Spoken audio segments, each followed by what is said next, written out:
आइए दोस्तों इस सवाल को देखते हैं।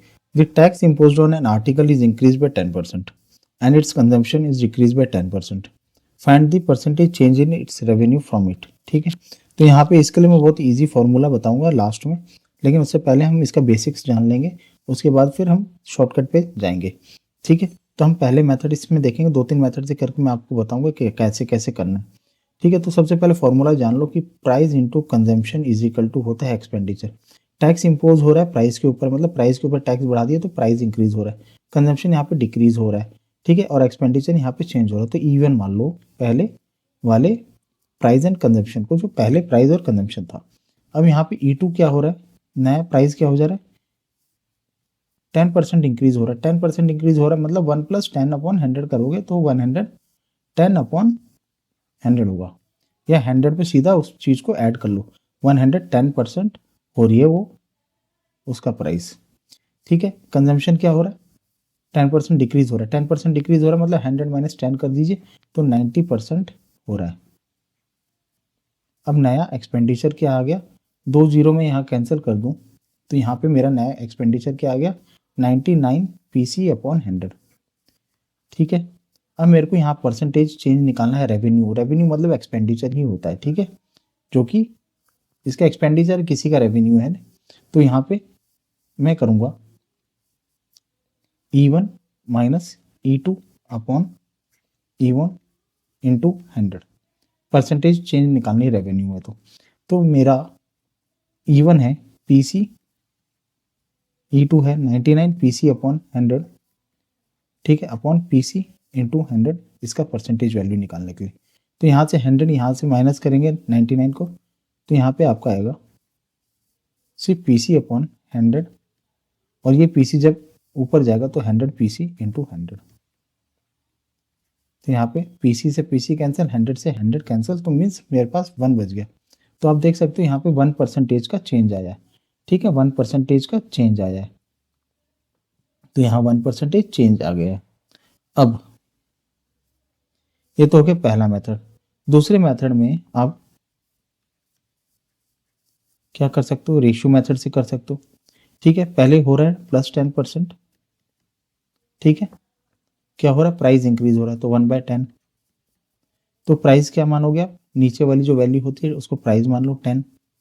क्या हो रहा है, इंक्रीज हो रहा है, तो नया प्राइस क्या हो जाएगा, न्यू प्राइस 11 हो जाएगा। यहाँ पे जहाँ पे डिक्रीज हो रहा है तो -10% हो रहा है, ये भी 1/10 ही होता है फ्रैक्शनल वैल्यू। तो यहाँ पे प्राइस क्या था, 10 है, डिनोमिनेटर कितना रिड्यूस हो रहा है, ऊपर वाली वैल्यू रिड्यूस हो रही है, मीन्स 10 का 10% रिड्यूस हो रहा है, मतलब 1 रिड्यूस हो रहा है, तो क्या हो जाएगा, 9 रिड्यूस हो रहा है। 1 रिड्यूस होकर ये हो गया। अब इसको मल्टीप्लाई कर लो, P इंटू 10 इंटू 10 100, और यहाँ 11 इंटू 9 99, और यहाँ परसेंटेज चेंज देख लो। अब परसेंटेज चेंज डायरेक्ट निकाल सकते हो। न्यू प्राइस का अंतर कितना आ रहा है, 1 का अंतर आया, किस पे आया, 100 पे आया। पुराने वाला प्राइस कितना है, 100 इंटू 100। तो आप देख सकते हो 1% का अंतर आया है जो कि नेगेटिव में है। 99 वैल्यू आई है तो मतलब माइनस में गया है। ठीक है, ये तो हो गया दूसरा मेथड। और तीसरा मेथड ये है फॉर्मूला वाला, x + y + xy/100। जहाँ पे भी दो वैल्यू इंक्रीज डिक्रीज की आ रही है, इंक्रीज इंक्रीज की आ रही है, तो आप इस फॉर्मूला में सीधे वैल्यू डाल के निकाल सकते हो। तो पहले वैल्यू क्या हो रही है, 10 बढ़ रही है। ठीक है, 10% इंक्रीज हो रही है। और दूसरी वैल्यू क्या हो रही है, 10% डिक्रीज हो रही है, इसलिए माइनस मैंने डाल दिया। ठीक है, -10%। यहाँ पे -10 जो कि डिक्रीज वाला है उसको मल्टीप्लाई करूँगा +10 से अपॉन 100। तो यहाँ 10 से 10 तो कैंसिल हो गया, और यहाँ पे 100 के दोनों जीरो कैंसिल हो गया, और यहाँ पे मेरा आ गया -1%। -1%। ठीक है, अब फोर्थ मेथड ऐसे क्वेश्चंस में जहाँ पे सेम वैल्यू से इंक्रीज हो रहा है और सेम वैल्यू से डिक्रीज हो रहा है, सेम वैल्यू से इंक्रीज +10 से इंक्रीज हो रहा है और -10 से डिक्रीज हो रहा है, या 20% से इंक्रीज हो रहा है 20% डिक्रीज हो रहा है, तो सीधा से आपको ये फॉर्मूला लगाना है -x² / 100, मीन्स माइनस का 10 का स्क्वायर अपॉन 100।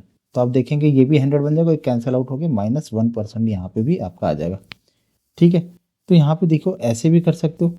और ये फॉर्मूला आया कहाँ से, आप देख सकते हो यहाँ पे अगर सेम वैल्यू रहती है, एक प्लस की रहती है एक माइनस की रहती है, तो आप यहाँ पे ये दोनों कैंसिल आउट हो जाती है और ये वाई क्या होता है, दोनों सेम ही चीज़ है, तो एक्स स्क्वायर 100 हो जाता है और माइनस का आता है। तो हमेशा ध्यान रखना जब भी सेम इंक्रीज से होगा, सेम परसेंटेज से इंक्रीज होगा, सेम परसेंटेज से डिक्रीज होना चाहिए, ठीक है, इंक्रीज नहीं। दोनों वैल्यूज प्लस प्लस की नहीं होनी चाहिए, एक सेम वैल्यू से इंक्रीज होगा, एक सेम वैल्यू से डिक्रीज होगा, तब आप माइनस एक्स स्क्वायर अपॉन 100 का फॉर्मूला लगा सकते हो। किसमें? क्योंकि ये फॉर्मूला यहाँ से निकला है, इस वाले फॉर्मूले से। आप इसमें एप्लीकेबल करके देखेंगे तो ये दोनों वैल्यू तो एक्स और वाई सेम ही रहती है और माइनस का हो जाता है, क्योंकि एक नेगेटिव वैल्यू रहती है, इसलिए फॉर्मूला यहाँ पे हम शॉर्टकट बना देते हैं इसको। तो आपको ये ध्यान रखना है कि एक इंक्रीज हो रहा है, एक डिक्रीज। तो थैंक यू फॉर वॉचिंग।